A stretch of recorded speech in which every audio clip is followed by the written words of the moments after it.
안녕하십니까. 그러니까 일리온 리서치입니다. 어떻게 보면 하락이 많이 진행된 것 같기도 하고, 예. 종목별로 보면 아침에 막 급락하길래 좀 이렇게 보면 이전 거 제목이 셀링 클라이막스는 아니다 했는데, 그거는 기준이 뭐냐면 저희들 몇 가지 조건이 있는데 그건 의미 있는 어떤 상승이 나오기 위한 바닥은 전혀 시그널이 안 나온 것 같고, 예. 반등할 수 있는 뭐 그런 건 있는데 사실 이렇게 세밀하게 반등시마다 먹고 나오기 쉽진 않으니까 그런 얘기를 드린 건데, 여하튼 경제 계속해서 이제 최강 이코노미스트가 자료가 나와도 자주 녹음 안 했었는데 오늘 한번 체크했으면서 시작한 거고, 결국은 우리가 생각해야 되는 게 정말 이후에 수출이 다시 많이 늘을 가능성이 있는가, 그런 것들이잖아요. 그런 그죠. 것도 한번 살펴봅시다. 예, 뭐 일단 말씀드리고 싶은 거는 지금까지 이제 저희 쪽에서 경제에 관련돼서 뷰가 나온 게 거의 변하지가 않았어요. 그래서 저도 자료를 그렇게 요즘에는 자주 쓰는 편은 아닌데 그렇게 생각하시면 될 것 같습니다. 이 기준점이라고 추세선이 있는데, 경기라는 거는 코로나 때문에 많이 빠졌었던 구간에서 정부가 정책을 쓰니까 이게 급격하게 상승하는 흐름이 나왔습니다. 그래서 그 급격한 상승을 받아들여 가지고 결국에 시장에서 주가나 이런 것도 상승 흐름을 이어왔던 건데, 이게 많이 고점까지 올라가고 나니까 경기가 결국에는 추세선을 가운데 두고 다시 내려와야 되는 순간이 왔다라고 봐주시면 될 것 같고요. 이런 순간이 온 상황에서는 사실 경기가 여기서부터는 위쪽으로 치고 올라간다라기보다는 오히려 상승세가 둔화되는 흐름으로 갈 가능성이 높다라고 보시면 될 것 같아요. 근데 시장에서는 아직까지는 이제 긍정적인 얘기를 하고 싶으신 분들도 많고, 그러다 보니까 이 지표에 대한 해석 자체가 조금 과도하게 긍정적으로 해석을 하는 게 아니냐라는 말씀을 드리는 거고요. 당장 이 페이지에 있는 이 그림 1번에서 보시는 것처럼 수출 증가율이 아마 다음 달에는 이제 발표되는 거 보시면은 살짝 반등이 나올 거예요. 왜냐하면 YOY 상으로 반등이 나올 수 있는 타이밍이라서 반등이 나올 가능성이 있는데, 그렇다고 하더라도 이런 추세로 보신다면은 결국에는 5월 이후에는 수출이 고점에서 꺾여 내려왔다라고 보시는 게 맞는데, 그거를 이제 여러 가지 다른 표현으로 얘기를 하는 거죠. 뭐 2021년 수출, 그러니까 연간 수출액으로는 9월까지 최대라고 얘기를 한다거나, 뭐 아니면 몇 개월 연속으로 수출이 상승세를 이어온다라거나 이런 식으로 표현을 하지만, 결국에는 핵심은 수출이 꺾여 내려갔다라는 부분이고요. 그림 4번에서 보시는 것처럼 3분기하고 4분기 두 번의 조사에 있어가지고 수출 기업들도 설문조사에서 지금부터는 수출이 고점 찍고 내려올 것 같다라고 답변을 하고 있는 상황입니다. 그러니까 사실 우리가 이 부분을 좀 주목할 만한, 기업 측에서는 사실 이걸 걱정들 하고 있었잖아요. 그죠. 기업에서는 이제는 그 2분기보다 더 좋기는 어렵다라는 얘기를 하는 거고요.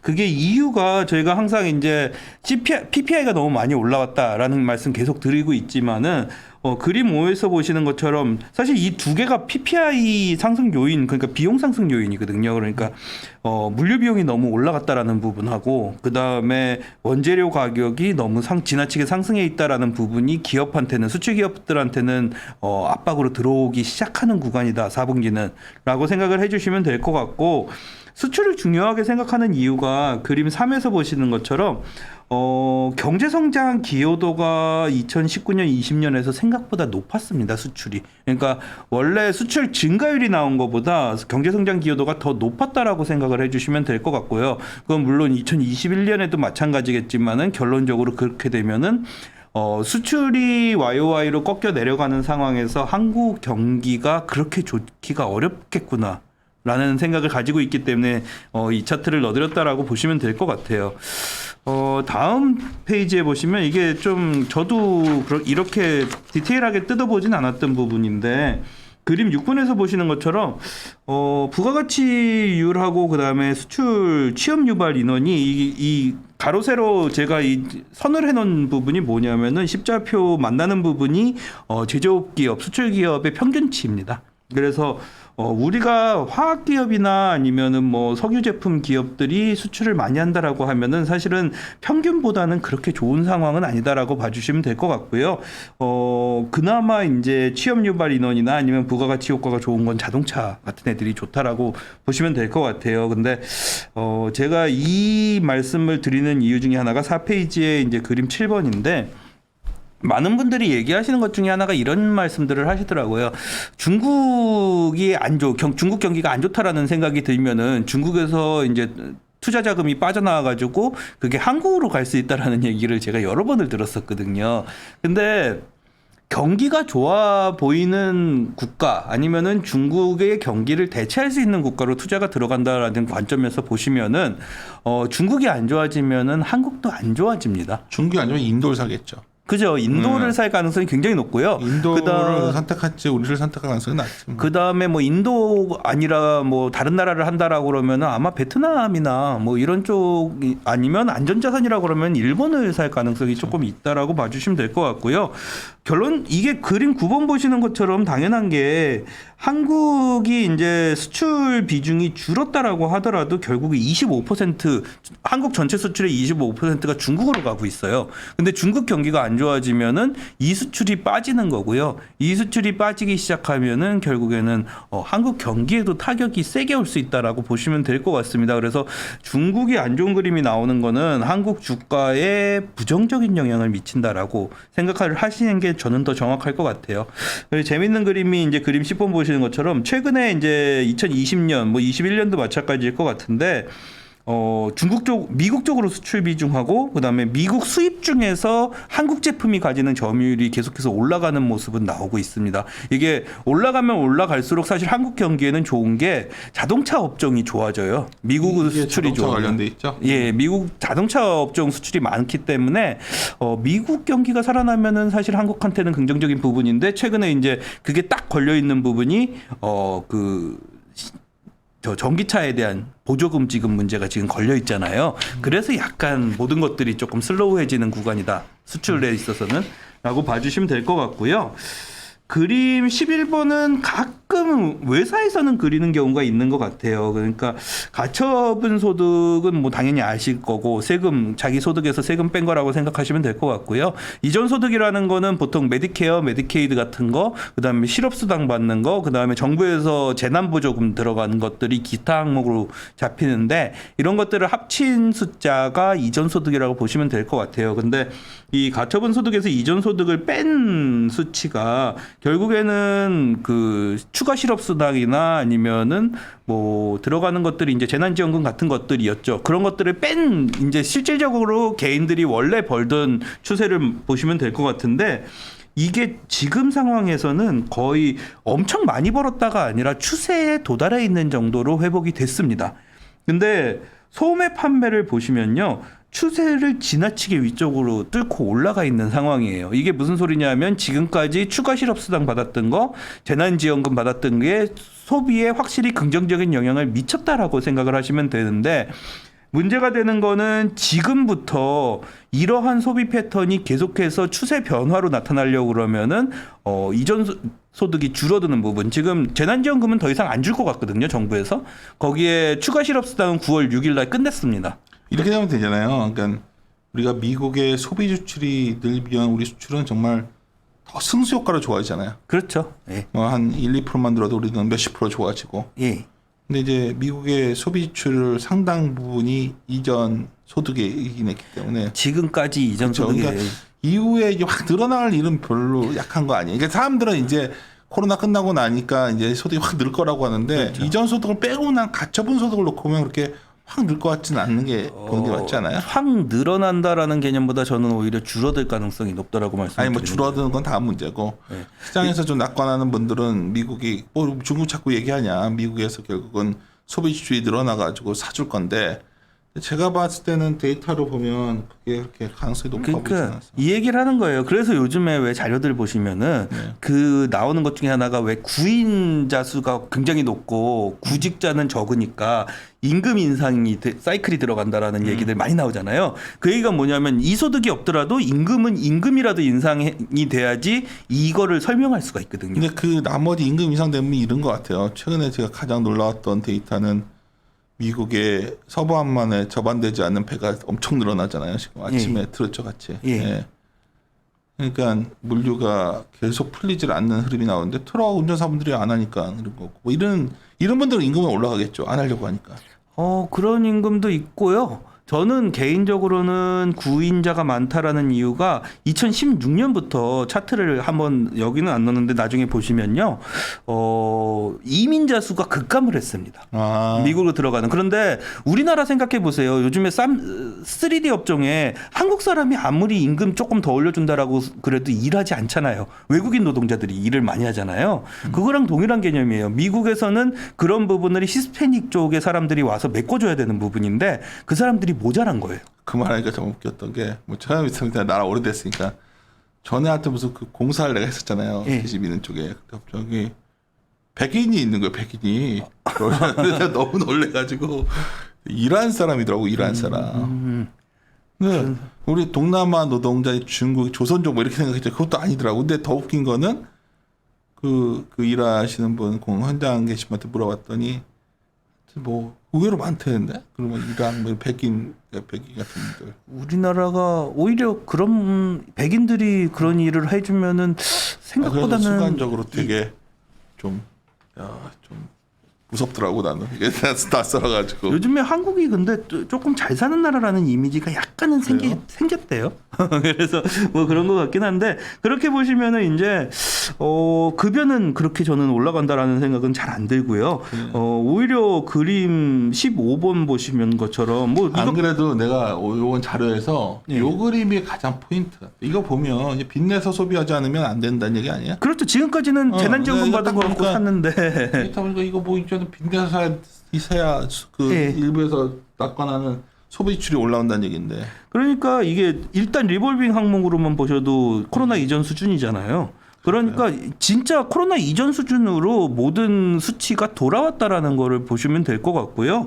그다음에 14번이 뭐냐면요. 이거는 모기지나 뭐 그러니까 주식담보대출이나 뭐 전세자금 대출 이런 게 안 들어간 항목이에요. 그러니까 순수하게 자기가 쓰기 위해 가지고 빌린 돈의 이자 지출인데 이게 올라가기 시작했어요. 그러니까 지금은 과거처럼 대출 내 해가지고 소비 올리기 시작하는 구간이지 현금이 남아도는 이 2020년 말경의 그림이 아니다라는 생각을 가져주시는 게 맞을 것 같고요.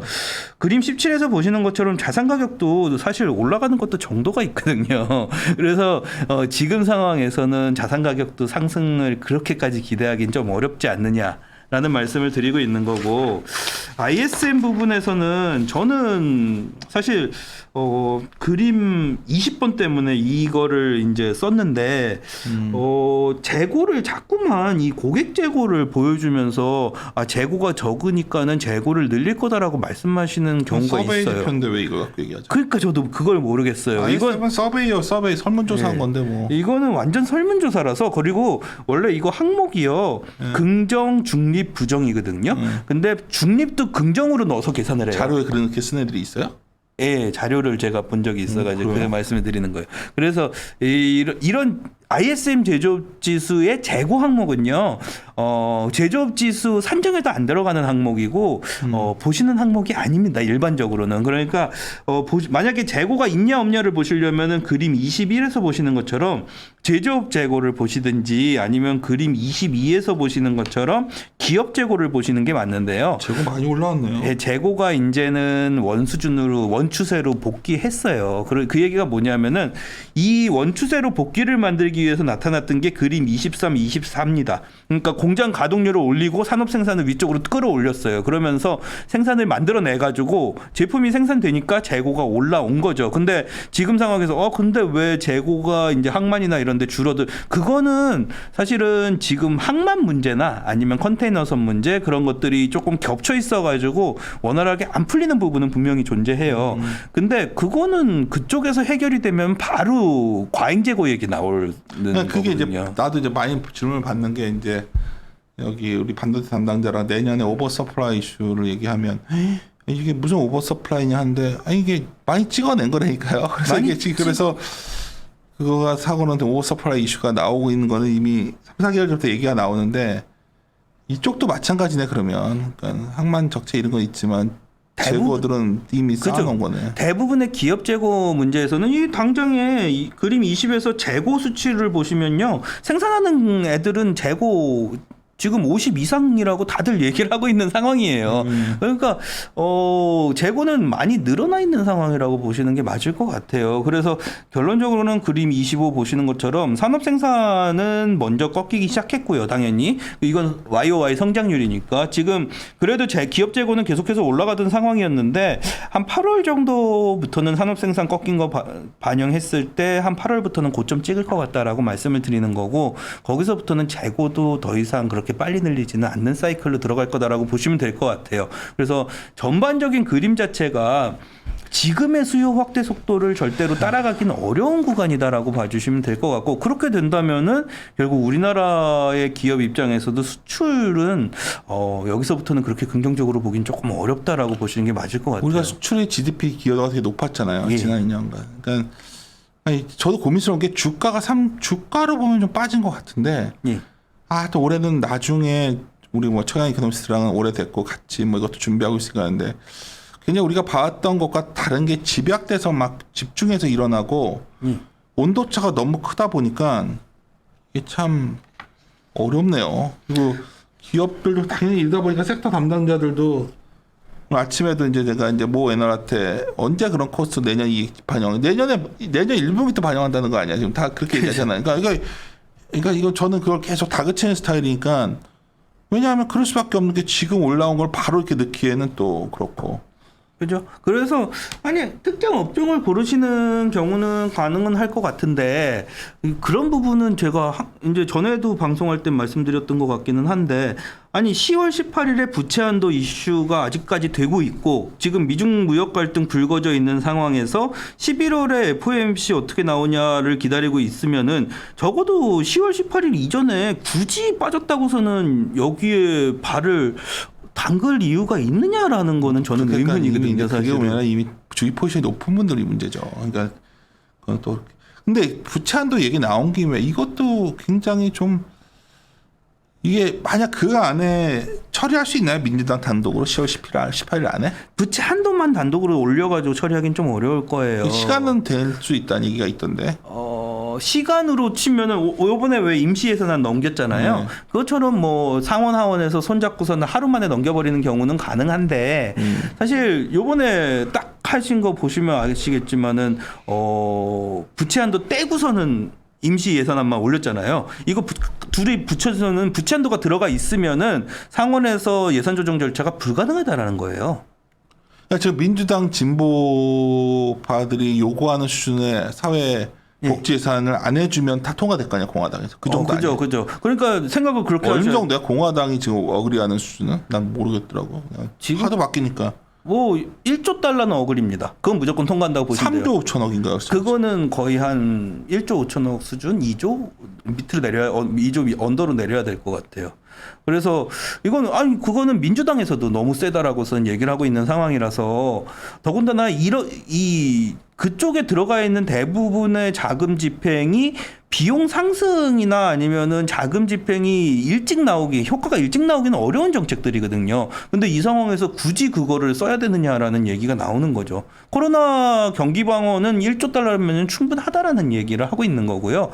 더군다나 3.5조면요. 지금 28조 정도라고 대강 생각하시면 되는데 부채가 28조에 3.5조를 더 붙인다라는 거는 생각보다는 정부 입장에서도 부담이 큽니다. 난 그보다 오늘 시장에서 나는 이번 토일 월에 가장 기대했던 건 난 당연히 이번에 오펙 플러스에서 유가에 대해서는 좀 약간 진전이 있을 줄 알았는데 뭐 고려를 안 해. 러시아랑 사우디랑 갑자기 어떻게 이렇게 사이가 좋아졌죠? 지정이가 휴가가 가지고 난 못 물어봤는데 지금.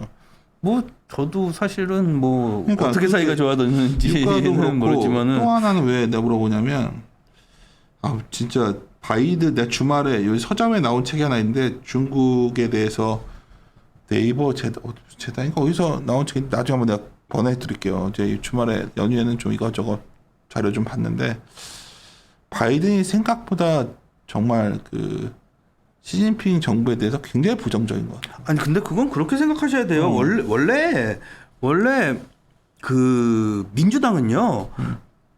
외부하고의 협상이나 그런 게 그렇게 원활한 정당이 아니고요. 옛날 근데 그래도 바이든이 옛날에 중국이랑 왜 그러냐면은 트럼프가 되게 이상하다라고 얘기들을 하잖아요. 80년대 예를 자꾸만 드시는데 80년대는 공화당 정부였잖아요. 90년대 클린턴 정부 때 민주당 정부 때 굉장히 안 좋았거든요. 코스피 박스권이었잖아요. 2000년에 들어가지고 아무리 악의 축이니 뭐니 이런 발언들이 나와도 말은 그렇게 해도 생각보다 그렇게 이상한 경제에서는 누르는 경우가 없어요. 2000년대가 공화당 정부였잖아요.